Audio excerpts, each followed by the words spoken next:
Hi, and welcome to Your Health Quickly, a Scientific American podcast series. On this show, we highlight the latest vital health news, discoveries that affect your body and your mind. Every episode, we dive into one topic. We discuss diseases, treatments, and some controversies. And we demystify the medical research in ways you can use to stay healthy. I'm Tanya Lewis. I'm Josh Fishman. We're Scientific American's senior health editors.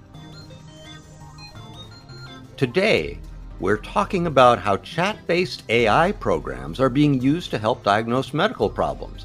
They're surprisingly accurate, but they do come with a few pitfalls.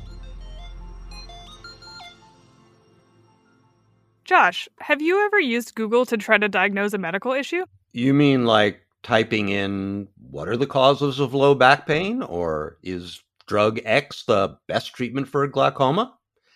Yeah, that happens pretty much every other day, either for me or for someone in my family. Yeah, I have too. And I know it's a bad idea because somehow every search that I do ends up suggesting that whatever I have is cancer. But now there's a new way to get medical info online. Generative AI chatbots. Like ChatGPT? Yeah, like OpenAI's ChatGPT and Microsoft Bing, which is based on the algorithm that powers ChatGPT, and others that are designed specifically to provide medical info, like Google's MedPalm. They're all based on large language models, or LLMs, which predict the next word in a sentence. They're trained on huge amounts of data gleaned from all over the internet, and in some cases, info from medical exams and real doctor-patient interactions. Do they work better than our simple internet searches? I wanted to know that too. To find out more, I talked to Sarah Reardon, a science journalist based in Bozeman, Montana, and regular SciAm contributor who has been reporting on AI in medicine for us.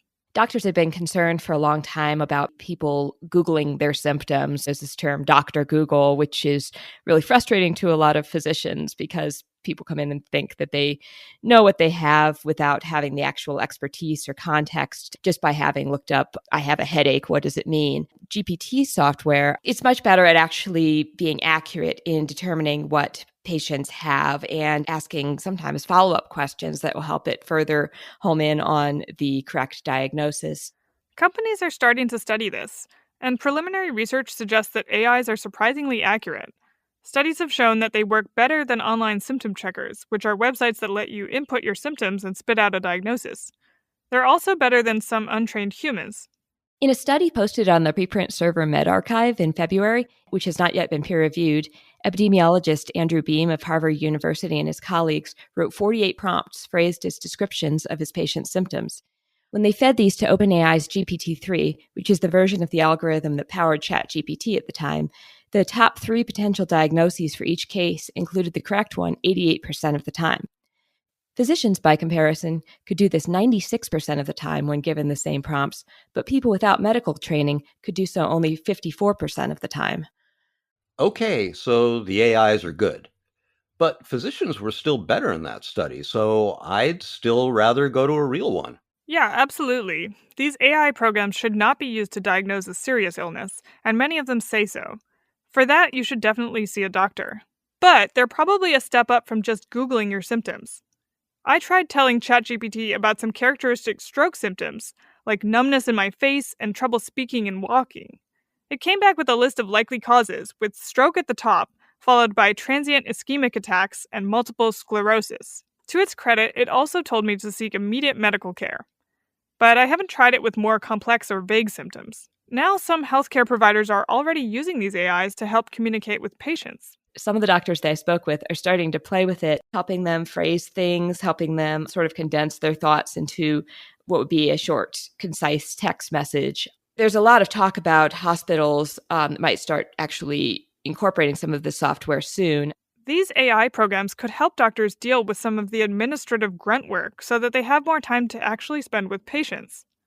And the breakthrough isn't just the AI itself.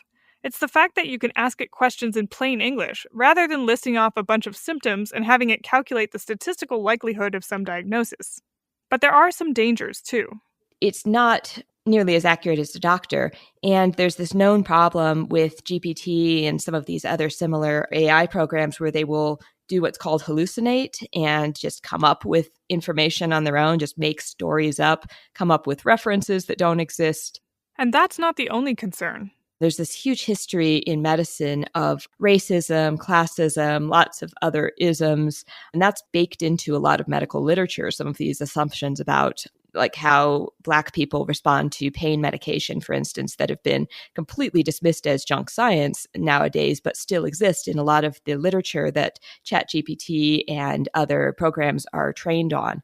There's huge problem with racism in medicine in general, but that sort of thing could just be amplified if it's drawing from a program rather than someone who's consciously thinking about these things.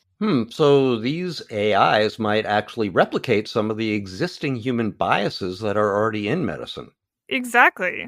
And these programs also pose privacy concerns. The big tech companies, Google, OpenAI, others that are making these programs are to varying extents using some of the information that people put into it to help inform better versions of the algorithm in the future. So there's a lot of concern about how that's going to be dealt with from a regulatory standpoint going forward, making sure that these companies are protecting patient privacy. When Sarah talked to OpenAI, Google, and other companies, they said they are aware of all these concerns and are trying to develop versions of their software that are more accurate and secure.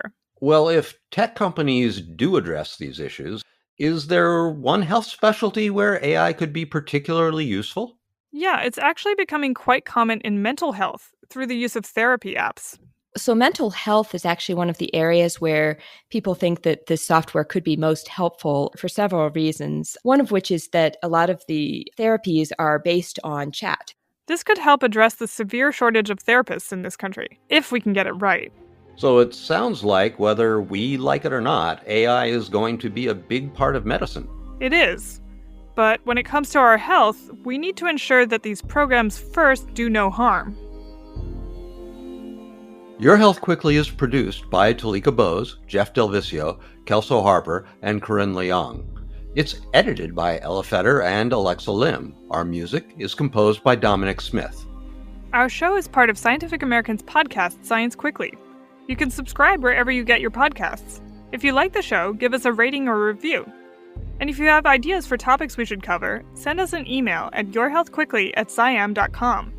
That's yourhealthquickly@sciam.com. For a daily dose of science, sign up for our new Today in Science newsletter.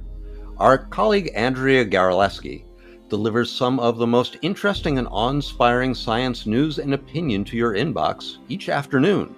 We really think you'll enjoy it. Check it out at sciam.com/newsletters. Yeah, it's a great read. I'm Tanya Lewis. I'm Josh Fishman.